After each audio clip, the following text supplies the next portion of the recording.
নাস্তা বানাইবা লাগি প্রথমে একটা মিক্সিং বাটির মাঝে নিলাম আগে থেকে সিদ্ধ করিয়া রাখা আলু। আমি কেন বড় সাইজের 3টা আলু আগে থেকে লবণ হলুদ দিয়ে খুব বালাটিকে সিদ্ধ করিয়া নিছি। এখন একটা আলু মেশার দিয়া আলুগুলারে প্রথমে ম্যাশ করিয়া নিলাম। দেখুন খুব সুন্দরভাবে আলুগুলারে আমি ম্যাশ করিয়া নিছি। এখন কেন দিলাইরাম মেজারমেন্ট কাপ দিয়ে 1.5 কাপ পরিমাণ আটা। আমি আটা দিয়েই নাস্তাটা বানাইছি, আপনারা চাইলে আটার পরিবর্তে ময়দা দিয়েও বানাইতে পারবা। 2 টেবিল চামচ দিলাইরাম সয়াবিন তেল, 1 চা চামচ দিলাম চিনি। চিনি দিলে নাস্তাটা খাইতে হালকা মিষ্টি মিষ্টি লাগবো। স্বাদ মতো দিলাইরাম লবণ। এখন সবগুলা উপকরণে হাত দিয়ে প্রথমে খুব বালাটিকে মিশাইয়া নিমু। আর মিশাইবার সময় কেন কোনো ধরনের এক্সট্রা পানি দেওয়া লাগতো না। সিদ্ধ আলু দেওয়ার কারণে আটাগুলো খুব সুন্দরভাবে সিদ্ধ আলুর সাথে কিন্তু সেট হয়ে যাব। একটু সময় নিয়ে ওলাখান একটু হালকাভাবে মিশাইয়া নিবা। যদি আজকের এই সহজ সুন্দর রেসিপিটা আপনার কাছে ভালো লাগে, আমার চ্যানেলটাকে সাবস্ক্রাইব করিয়া আমার পাশে থাকবা। ভিডিওটা যদি দেখা শুরু করেন একটা লাইক দিয়ে প্রথম থেকে শেষ পর্যন্ত দেখার অনুরোধ রইল। দেখুন আটা আর আলুর এই মিশ্রণটা আমার খুব সুন্দরভাবে কিন্তু সেট হয়ে গেছে আর খুব সুন্দরভাবে আমার এখানে একটা ডো রেডি হয়ে গেছে। এখন একটা বাটির মাঝে আমি ঢাকনা দিয়ে ডাকিয়ে 10 মিনিটের লাগি একটা সাইডে রাখি দিলাম রেস্ট। আর ওই সময়টাতে আমি নাস্তার এই পুরটা রান্না করিয়া নিব।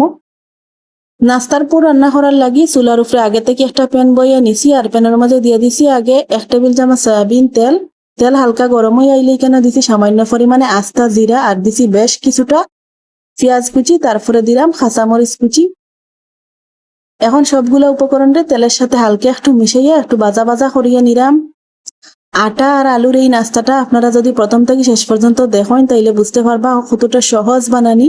আর বানাইবার পরে খাইতে অসাধারণ লাগে, দেখতে অনেক বেশি সুন্দর হয়।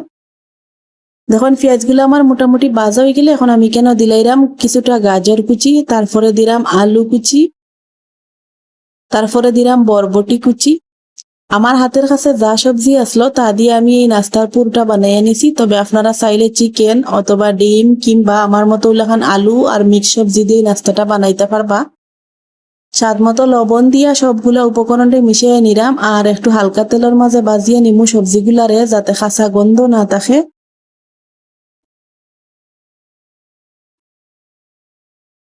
সবজিগুলো আমার মোটামুটি ভাজা হয়ে গেছে। এখন আমি কেন দিলাইরাম 1/2 চা চামচ লাল মরিচের গুঁড়া,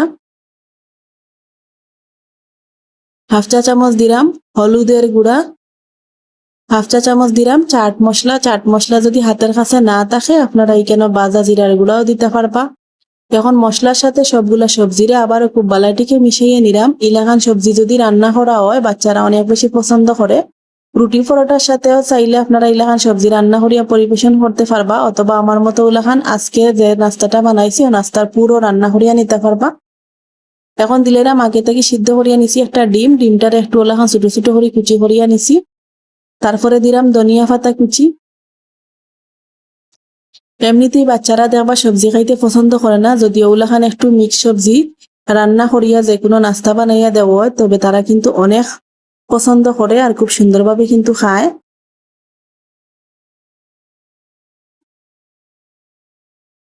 দেখুন সবজির পুরটা আমার রেডি হয়ে গেছে। এখন আমি চুলা থেকে নামাইয়া একটা সাইডে রাখি দিমু ঠান্ডা হওয়ার লাগি। আগে যে আমি আটা আর আলুর মিশ্রণটা রেডি করিয়া রাখছিলাম এখন ঢাকনাটা সরাইয়া নিছি। আর দেখো আগে থেকে কিন্তু অনেকটা সুন্দরভাবে সেট হয়ে গেছে আর অনেকটা সফট হয়ে গেছে। এখন আরো 1 মিনিট মতো আমি একটু ওলাখান মিশাইয়া নিলাম। মিশানি হয়ে গেলে এখান থেকে কিছুটা মিশ্রণ হাতের মাঝে নিয়ে প্রথমে একটা নাস্তা বানাইয়া আপনারা দেখাইলাম। এই নাস্তাটা বানাইতে কোনো রকম বেলাবেলি লাগতো না। ওলাখান হাতের মাঝে নিয়ে একটু গুল করিয়া প্রথমে, তারপরে হাতের তালু দিয়ে একটু চেপটা করিয়া নিবা। তারপরে ভিডিও জেলাখান দেখা নিও আপনারা ওলাখান একটু দেখিয়া বুঝিয়ে নিবা। একদম সহজ। আমরা জেলাখান আলু পুরি বানাই ওলাখান একটু চেপটা করিয়া নিবা। তারপরে মাঝখানো আগে যে সবজির পুরটা রান্না করিয়া রাখছিলাম দেখো কিছুটা ঠান্ডা হয়ে গেছে। এখন এখান থেকে পরিমাণ মতো সবজির পুর আমি রুটির মাঝখানো দিয়া খুব সুন্দরভাবে একটু সেট করিয়া নিলাম। তারপরে দুই সাইডের মুখ সুন্দরভাবে একটু বন্ধ করিয়া নিলাম যাতে এই নাস্তাটা বাজার সময় মুখটা কোনোভাবে না খুলিয়া পুর যাতে বাইরে না বাড়ায়। দেখিয়া হয়তো বুঝতে পারবা এই নাস্তাটা বানানি কতটা সহজ। আমি জেলাখান বানাইয়া দেখাইলাম, আপনারা ওলাখান একটু চেষ্টা করিয়া বানাইবা, দেখবা খুব সুন্দর হইব। মুখটা সুন্দরভাবে আমি সিল করিয়া দিছি। এখন হাতের মাঝে নিয়ে ওলাখান হালকা একটু গুল করিয়া হালকা হাতে একটু চ্যাপটা করিয়া নিছি। আর দেখুন একটা নাস্তা আমার বানানি হয়ে গেছে। আরো একটা নাস্তা বানাইয়া আপনারা দেখাইলাম। দেখুন কতটা সহজ এই নাস্তাগুলা বানানি। আর যদি হাতে সময় কম থাকে, কম সময়ের মধ্যেও কিন্তু এই নাস্তাটা বানাইতে পারবা। আর আটা আলু এই উপকরণগুলা সকলের ঘরেও কম বেশি থাকে। তো আপনারা যদি চেষ্টা করেন তাইলে কিন্তু আজকের রেসিপিটা চটজলদি বানাইয়া নিতে পারবা।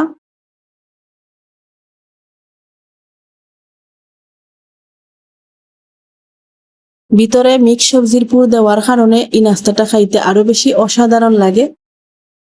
দেখুন আরো একটা নাস্তা আমার চটজলদি বানানি হয়ে গেছে। আর একই রকম করিয়া আমি অফ ক্যামেরাত বাকি নাস্তাগুলা বানাইয়া নিমু। সবগুলা নাস্তা কিন্তু আমার সুন্দরভাবে রেডি করা হয়ে গেছে। দেখতে কতটা সুন্দর লাগে। চাইলে ওই সময় আপনারা ডিপ ফ্রিজে সংরক্ষণ করিয়া রাখতে পারবা পরবর্তীতে খাওয়ার লাগি। এখন এই নাস্তাগুলো আমি বাজিয়ে নিমু। বাজার লাগি আগে থেকে প্যানের মাঝে পরিমাণ মতো তেল হালকা গরম করিয়া নিছি। এখন হালকা গরম তেলের মাঝে একটা একটা করিয়া নাস্তা দিলাইরাম। চুলার আঁচ লো আর মিডিয়ামের মাঝামাঝি আছে। আর তেল অতিরিক্ত গরম করিয়া নিবা না। যদি অতিরিক্ত গরম তেল ওই নাস্তাগুলা দেওয়া তাইলে কিন্তু বাইরে থেকে কালার আইব আর ভিতরে খাসা খাসা থাকি যাব, খাইতে তেমন ভালো লাগতো না। দেখুন 3 থেকে 4 মিনিট একটা সাইড বাজার পরে আমি একটা একটা করিয়া নাস্তা উল্টাইয়া দিলাম। আর দেখিয়া হয়তো বুঝতে পাররা আগে থেকে নাস্তাগুলা কিন্তু কিলাখান ফুলছে আর কালারও কত সুন্দর আইছে। একটু সময় নিয়া এই নাস্তাগুলা বাজবা, দেখবা খুব সুন্দর ভাবে বাজা হয়ে গেছে, পারফেক্ট ভাবে হইব। উল্টাইয়া পাল্টাইয়া আমি নাস্তাগুলা বাজিয়ে নিমু যাতে সব সাইডে একই রকম কালার আয়।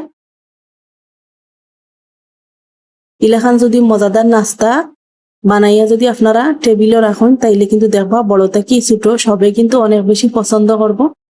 আর আমরা তো চেষ্টা করি পরিবারের মানুষের সুন্দর সুন্দর রেসিপিগুলা বানাইয়া খাওয়াইবার লাগি। চাইলে আপনারা আমার চ্যানেলটারে সাবস্ক্রাইব করিয়া রাখবা। দেখবা সহজ রেসিপিগুলো আমার চ্যানেলে দেওয়া থাকে। আমি চেষ্টা করি যাতে সবার গুলো যে উপকরণগুলা আছে তা দিয়া বানাইয়া শেয়ার করার লাগি, যাতে সবে কম বেশি বানাইয়া আমার এই রেসিপিগুলা দেখিয়া খাইতে পারে কম খরচে। দেখো নাস্তাগুলো খুব সুন্দরভাবে আমার বাজা হয়ে গেছে। এখন একটা একটা করে নাস্তা আলাদা একটা প্লেটের মাঝে আমি তুলিয়া নিলাম। এই নাস্তাগুলা দেখতে কতটা সুন্দর লাগে, কতটা কালার সুন্দর আইছে আর কতটা লোভনীয় লাগে। ইলেখান যদি 1-2টা নাস্তা খাওয়া হয় তাইলে কিন্তু দেখবা অর্ধেক দিন পর্যন্ত পেটটা ভরা থাকবো। সবগুলা নাস্তা বাজার পরে কিলাখান হয়েছে আমি একটা প্লেটের মাঝে পরিবেশন করি আপনারা সাথে শেয়ার করলাম। দেখুন বানানিও কতটা সহজ, অল্প খরচে অল্প সময়ে আপনারাও বাসা বাড়িতে বানাইয়া খাইতে পারবা। আর একটা নাস্তা আমি সামনে থেকে দেখাইলাম কিলাখান ফুলকো ফুলকো হইছে, কতটা সুন্দরভাবে বাইরে থেকে বাজা হইছে আর ভিতরে আলুর পুরে ভরপুর, খাইতেও অসাধারণ লাগে। বাচ্চাদের টিফিনও দিলে তারা তো কিন্তু অনেক বেশি খুশি হইব, আবার সকালের নাস্তায়ও রাখা যাইব। তো কিলাখান লাগলো আমার আজকের এই সহজ সুন্দর রেসিপিটা কমেন্ট করিয়া জানাইতে ভুলই না যেন। সকল বালা থাকবা, সুস্থ থাকবা সব সময়। আল্লাহ হাফিজ।